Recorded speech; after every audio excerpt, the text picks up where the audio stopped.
There are three things, three ingredients, a succession, if you will, of three stages that we see repeated in history over and over again. And in every situation, those three successive events always lead to the exact same result: national calamity. Stage 1, the corruption of religious leaders, which produces a corrupt church.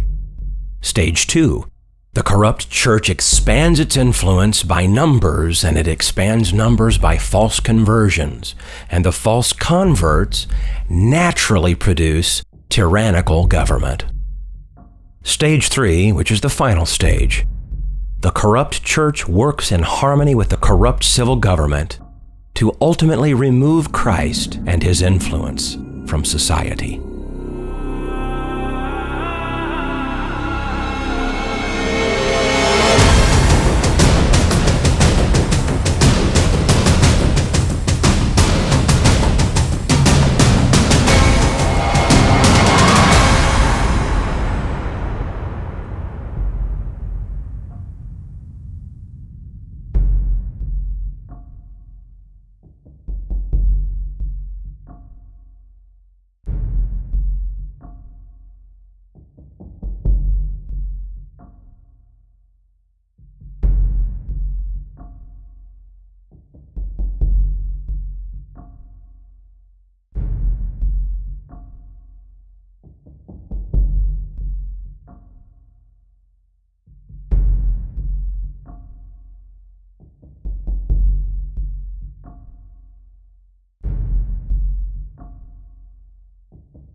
Judas Maccabeus rose up in the stead of his father. He continued guerrilla warfare under cover of darkness from Jewish town to Jewish town, liberating Jews to worship God and purging the ungodly from their midst.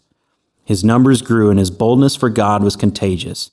It says in 1 Maccabees 3 verse 2, "And all his brethren helped him, and so did all they that held with his father, and they fought with cheerfulness the battle of Israel."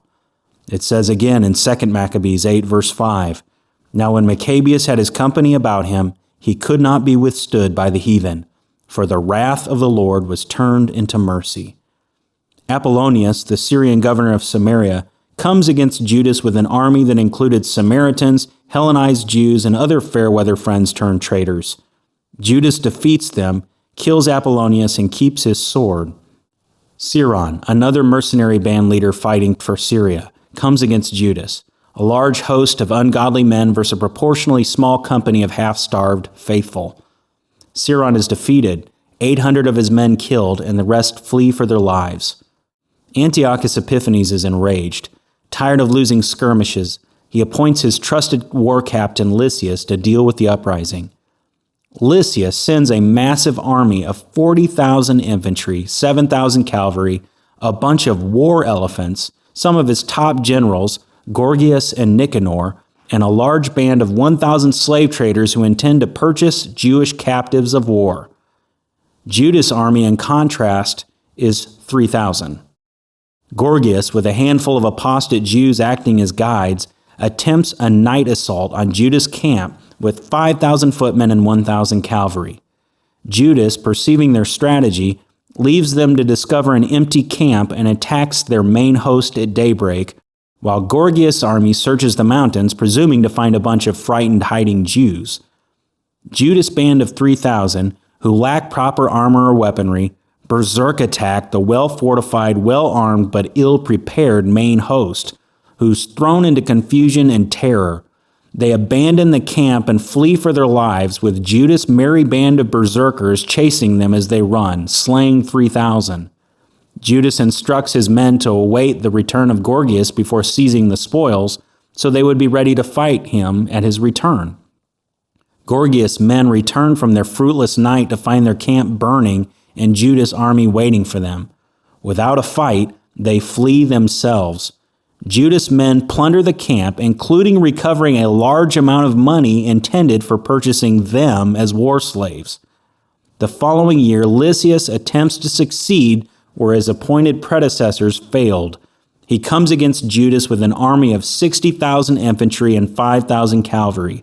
By this time, Judas has 10,000 men. As the enemy approaches, Judas ambushes their vanguard in a narrow pass and attacks Lysias' army, killing over 5,000 in a few minutes, throwing the enemy into confusion and causing them to flee. After this massive victory, the path is cleared for Judas to retake Jerusalem and restore the temple. Religious freedom would be restored to the nation again. Jerusalem is cleansed, the temple rededicated, the feast of Hanukkah established, and the Jews worship and rejoice freely. Not long after, Antiochus Epiphanes breathes his last.